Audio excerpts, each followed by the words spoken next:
This is QTV News. I am Marietu Sidibe and thanks for joining us. First, the main local, business and international news headlines. In local news, Turkey's president arrives for a short state visit. A protest march on Sunday calling for President Barrow to step down turned violent, leaving multiple casualties. Gambia's press union addresses the fallout from yesterday's anti-Barrow protest march. In business news, in Europe, trains get a boost as plane travel sags. In international news, Cameroon, rebels prepare to block regional elections. And in South Africa's Kruger National Park, rhinos are getting special protection from a women's patrol team called the Black Mambas. And now the local news in detail.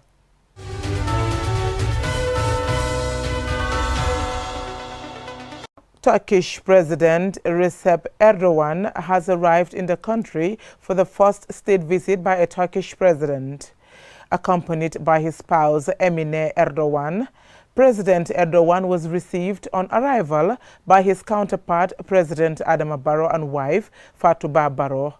Aliou Cissé reports. The Turkish President Recep Tayyip Erdogan is in the country for a one-day visit. He is the first Turkish president to visit the West African nation. Upon arrival at the Banjul International Airport, the two leaders drove to the seat of the presidency where they held closed-door talks before facing the media for a press conference. The relations between the Republic of the Gambia and the Republic of Turkey have increased in recent years in significance of the existing bilateral relations. The two countries have enjoyed excellent relations over the years and developed mutually beneficial cooperation supporting socio-economic development. In October 2010, the Republic of the Gambia decided to open a diplomatic mission in Turkey to further strengthen the cordial relations between the two countries, a move which has been reciprocated by the Turkish side, who eventually opened a diplomatic mission in Banjul in 2012. At a joint press conference at the State House, both leaders renewed their commitment to further strengthen the ties between Banjul and Ankara. President Barrow thanked President Erdogan for the goodwill of cooperation in various areas since he assumed office.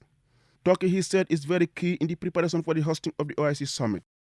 On behalf of the government and the people of the Gambia, I am pleased to welcome Your Excellency, Mr. Erdogan and Madam Erdogan, to the Gambia, the smiling coast of West Africa. Your government have demonstrated strong support to our transitional program with military support to the sum of $17 million for a period of 5 years, which is ongoing. This visit is to strengthen these relations further for the mutual benefit of our peoples. Your Excellency, over the years, cooperation has been established and support from Turkey received in vital sectors of our economy. The various agreements signed between the two countries, especially during my last visit to Ankara, amply demonstrate the high-level cooperation between our two countries. For the visiting president, the visit is another opportunity to open up discussion for future possible cooperation in areas critical to socio-economic advancements of the country. While giving assurances of his government's commitment to Gambia, President Erdogan thanked President Barrow and his people for the warm reception.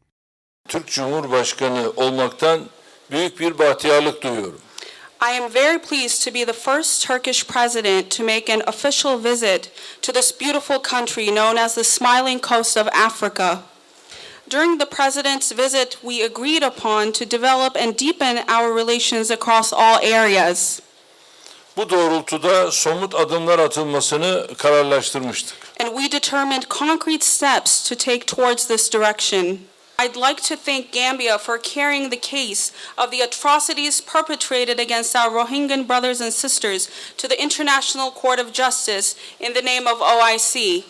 And in the last 9 years, we have provided 170 Gambian students with scholarship opportunities.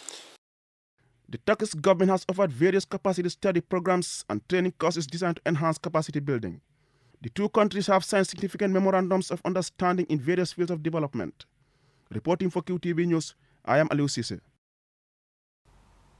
Sunday's planned protest by the 3 years Jatna movement in the Gambia, which they had promised would be peaceful, turned violent as personnel of the police intervention unit used tear gas initially to quell a scuffle. As Alusise reports, many sustained injuries. We're here at the Sting Corner where members of the TS Jordan had just gathered to hold their second protest in less than 2 months, asking President Barrow to honor the TR agreement. As you can see, I'm even struggling to breathe because we are struggling to come to terms with what's happening here. Some people have already sustained injuries as a result of this tear gas being fired at these protesters here by the personnel of the security unit. So it's quite disturbing. I'm even struggling to inhale at the moment. It started with members of the movement starting to gather amidst excitement for the protest, urging President Barrow to honor the 3-year agreement and step down. What was anticipated to be a march as peaceful as December 1 turned violent as armed personnel of the police intervention unit used tear gas on the protesters after a scuffle broke out among a small group of the larger protesters who happened to be next to the armed personnel. Fearful of inhaling the pungent fumes from the tear gas, the protesters panicked and ran in all directions. However, many sustained injuries as they fled, with others collapsing as a result of the tear gas smoke. Red Cross volunteers were deployed to assist in the evacuation of the casualties to the Serekunda hospital. Angry at what transpired, protesters started to burn tires and anything they could lay their hands on the route leading to Old Joswang. Our efforts to speak to one of the leaders of the movement, Yankuba Dabo, was unsuccessful as members prevailed on him not to speak to me. As I said, it is really getting out of hand. We are now speaking to Yankuba Dabo. Dozens of people were arrested as a result of their involvement in the incident. At the hospital, rare access by QTV took us to different wards where victims were undergoing treatment. Many, including one of the movement's leaders, Abdinjai, has gathered at the hospital to solidarity with their fellow protesters. According to information we gathered, the victims were responding to treatment. Tijan Jai, one of the protesters, said he was saddened by what he calls the provocative action by the officers. This is a suspect right here. Why do you have to give us permit last night and turn around and burn Gambia down? And he was happy as everybody dancing. So there was nothing violent out here up until the tear gas started firing up.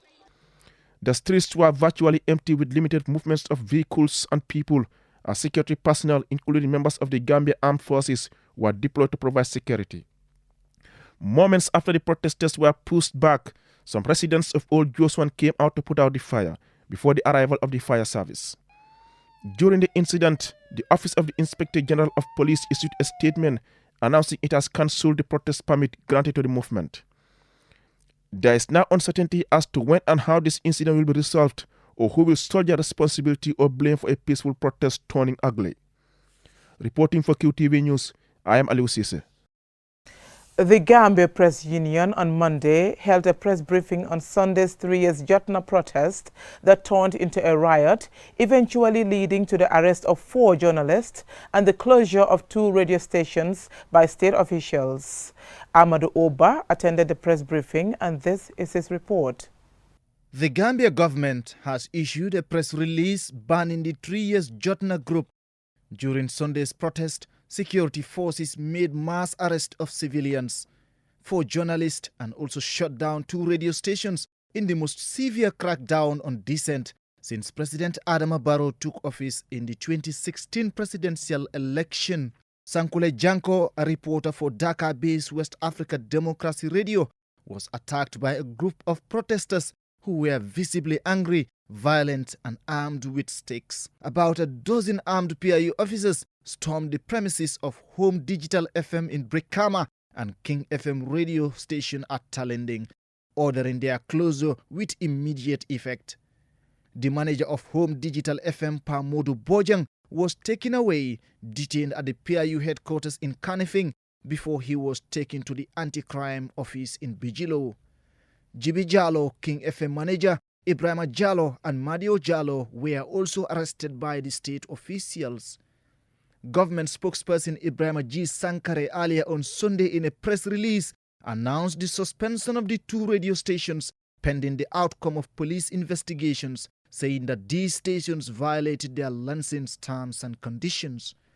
Sekou Jammeh, Secretary General Gambia Press Union, says the arrest of 4 journalists and the closure of the 2 radio stations are done without legitimacy. This is unfounded and it is very disappointing. For we have confirmed from multiple sources, including the manager of King FM, that the radio station did not broadcast any information about the protest. The station had throughout yesterday, until the time that it was closed, been playing music that had no bearing on the disturbances. The burden of proof here lies on the government to come out with evidence to say that this indeed was what Home Digital was saying, and this is how bad that message was.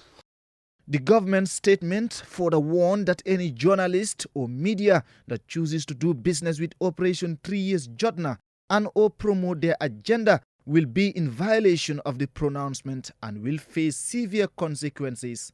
The GPU Secretary General describes the proclamation as illegal. It has no legitimate basis, and therefore we call on the media to disregard it and present diverse opinions as possible on this issue of legitimate interest. We will challenge any attempt by the government to pursue further with the implementation of this proclamation, and we are ready to go to any length to make sure that press freedom prevails in the country. Mr. Jammeh challenges government to launch an investigation into the matter, while stressing that the union would not relent in its effort to fight for press freedom. And we have engaged the services of a lawyer, and the instructions are very clear. Help us secure the release of the journalist in detention and launch a civil action against the state. With so many instances of such nature where the media and journalists have been victimized and oppressed in line of their duty, the Gambia Press Union is out to do all what it takes to hold the government accountable for its actions against the media and media personnel. Reporting for QTV News, I am Amadou Oba.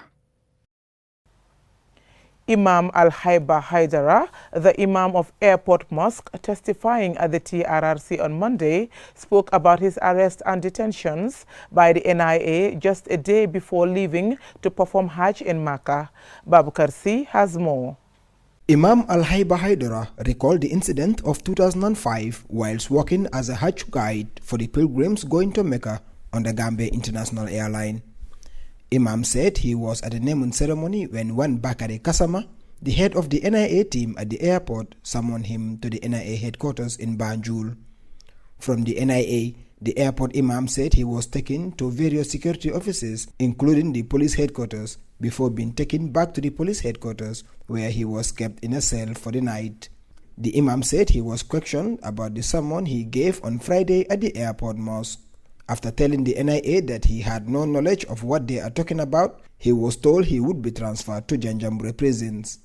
At the Janjanbureh prisons, Imam Haidara said the head of the prison, Keba Sise, apologized to him, saying they were giving orders to detain him. Konya Haidara said, well, Haidara, please forgive us.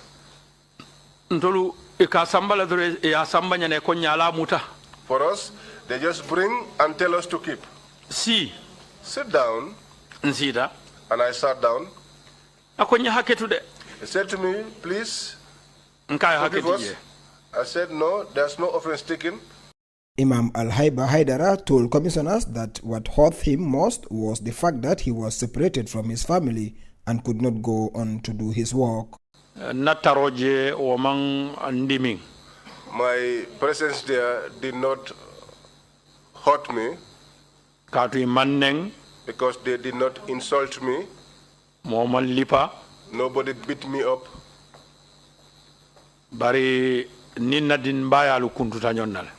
there was no communication between me and my family. My thing was lost on them completely. Secondly,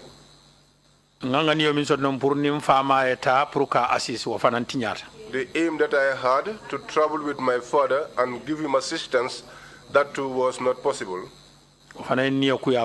That also saddened me a lot. Thirdly, the work that I was engaged in, as it was, stopped. During detention, Imam Al-Haiba said he was kept incommunicado from the 10th to the 31st of January before being granted $50,000 as bail. After his release and on arriving home, the Imam said he discovered that his family were removed from their residence at the airport where they had been staying. After 2 weeks on bail, the Imam said he was invited to the police headquarters and asked to refund the $30,000 given to him by the government as his allowance to travel to Mecca as a Hajj guide. He said with the help of his in-law, he repaid the money in full, and that is how he regained his freedom from the former regime. In his concluding remarks, the Imam said we should love each other and that he has forgiven everyone who offended him. Babu Karsi, QTV News. The Dakar-based France ambassador has presented his letters of credence to President Barrow as he begins his diplomatic assignment. As Alusise reports, the new diplomat is looking forward to strengthening ties between the two countries.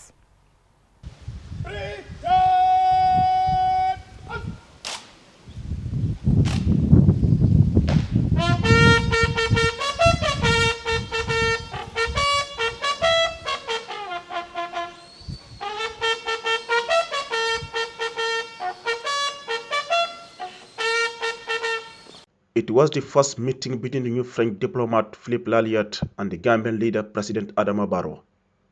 Shortly after presenting his credentials at the State House in Banjul on Monday, Mr. Lalliot told waiting reporters that he had a fruitful discussion with President Barrow centering around existing bilateral ties between Banjul and Paris. We are, or we have tried to be, as close as we can a friend to this great country of the Gambia. We have doing so for 3 years now, since the transition, since President Barrow took office. As I said, there are already many things we do together in many sectors, be it the economic sector, the development, the cultural sector.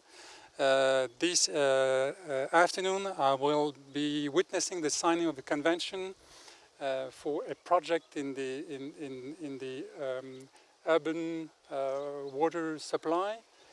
We do a lot also in the agricultural sector. I will also inaugurate a new school and a new Alliance Française here in Banjul, so it's in the cultural sector. Many things already. In the security and defense sector also, we have seconded an officer of the Gendarmerie Nationale, what we call the Gendarmerie Nationale in France, to your Office of National Security. So you name it, there are many things. But I think we can do more. For example, we already have a lot of big French companies active on the Gambian market, but many more are interested in coming here and working here. So we can work on that also. So I think the sky is the limit with this country.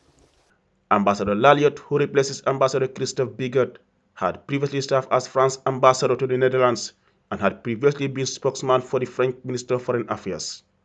Reporting for QTV News, I am Alusise. We will go with a short commercial break, and when we return, why are some in Europe giving up on planes and traveling by trains? Join us after the break for these stories, sports news, and more. Oh, yes! QCell has exhausted the number 3 series, the 50, 51, 52, and 53 number series. We are expanding and introducing another new number series, starting with 58 and 59. With the 58 and 59 numbers, you can call any QCell number for the same on-net charges. You get the same great service at the exact same charges offered to numbers in the 3, 50, 51, 52, and 53 series. The family is even bigger now. For more information, call customer care on 111. QCell, We innovate, others follow. Standard Chartered brings you festive cheer this season. It's the season of giving and we have some amazing gifts to boost your festive mood. You definitely will be spending more on family and friends this season. So, we have some wonderful offers and discounted rates to take care of all your financial needs. Talk to us about how you can enjoy the best from our loans and overdrafts. We know you want to shop more and eat out with your loved ones. So, get access to exciting discounts from your favorite stores and restaurants with our world-class Visa debit cards. Get a Standard Chartered Visa Platinum on Gold debit card for free and enjoy a world of privileges here in the Gambia and abroad. Access more funds and enjoy the good life with Standard Chartered. Call us on 392-5951, 420-2275, 352-7714 or visit any of our branches today. After all, 'tis the season of festive cheer, so live your best life on us this season and spread the cheer. Standard Chartered, here for good.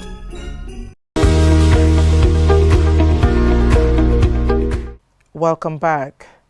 In business news, flight shaming, bad business for planes, good for trains.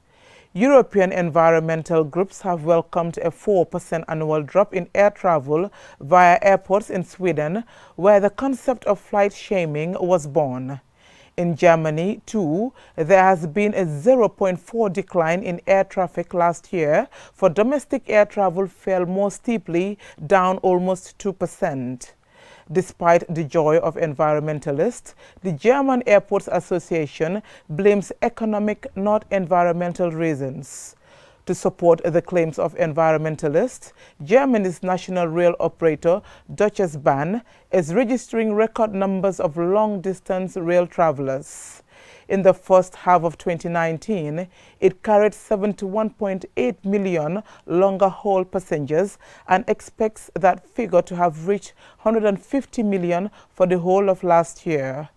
Flight shaming has been welcomed by policymakers and many media commentators who promote rail travel as a more sustainable form of transport, despite decades of underinvestment in Europe's rail networks and much lower passenger approval rates on lateness, overcrowding and cancellations than for airlines.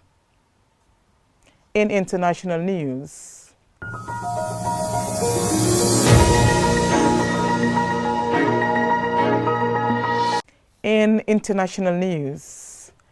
in Cameroon, rebels beef off their tactics to block regional elections. English-speaking separatists have been trying to stop elections from taking place in Cameroon's Anglophone regions on February 9. The armed rebels burned down an electoral office earlier this month and also kidnapped and attacked candidates.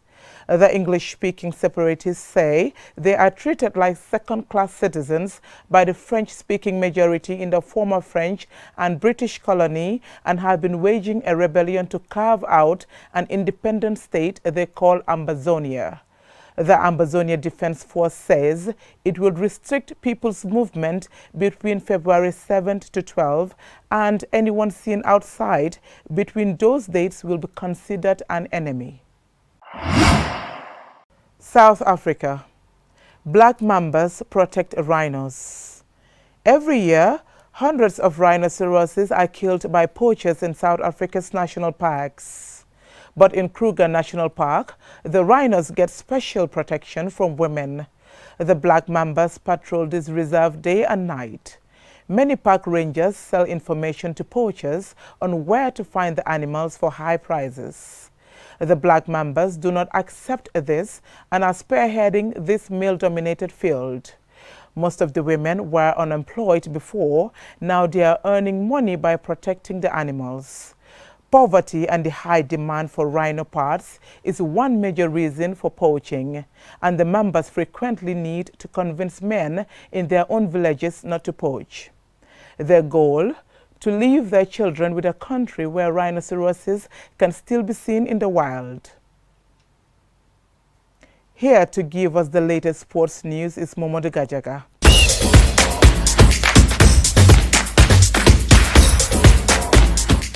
Momodou, what do you have for us today? Thank you very much, Mariatu. We're going to start home. The Gambian athletes in Dakar, Senegal, who are participating, or I would say who are training at the High Performance Center, express optimism as far as this year, 2020, is concerned when it comes to athletics. Aliou Diouf is an athlete who is part of the Gambia's relay team, and he took part in the All-Africa Games where a Gambian athlete sustained an injury, Adama Jammeh.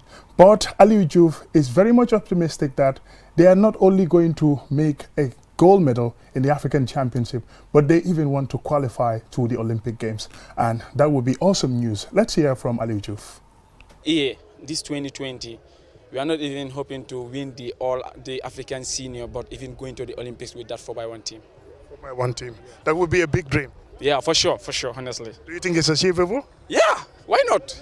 Why not? Because we are all training together. The collective is already there, and that's what we lacked before. And now we have it. And we are training very hard. All of us are training very hard to achieve our goals. And Gambia, we are all here for one umbrella, that's Gambia. So we are hoping to raise the Gambian flag up, and we are going to do that for sure. Wish you all the best. That's aside also, Mariatu. The world is still mourning a sporting legend, Kobe Bryant to be precise, a basketball legend. He has been in the world of basketball for years until his retirement. Until today, he is known as one of the best basketball players ever to have graced the game in the United States of America. And there have been outpouring of messages from celebrities, sports stars around the globe. Even Neymar, who plays for Paris Saint-Germain in the footballing circles, yesterday dedicated a goal to Kobe Bryant after his passing. He died in a helicopter crash with his daughter Gianna in California, which really sent shockwaves around the world. And until today, people are still reacting to his passing. And he will be remembered for being somebody who is very fearsome when it comes to the game of basketball. And he has really contributed to the upbringing of so many sports stars, especially basketball in the United States of America. Thank you very much, Gajaga. Good luck to Gambia's Aliou Diouf there. And it's such shocking news about Bryant alongside his daughter, Gianna. Rest well, Black Mamba. Before we end this bulletin, let's take a quick look at our main stories. In local news, Turkish president arrives for a short state visit. A protest march on Sunday calling for President Barrow to step down turned violent, leaving multiple casualties.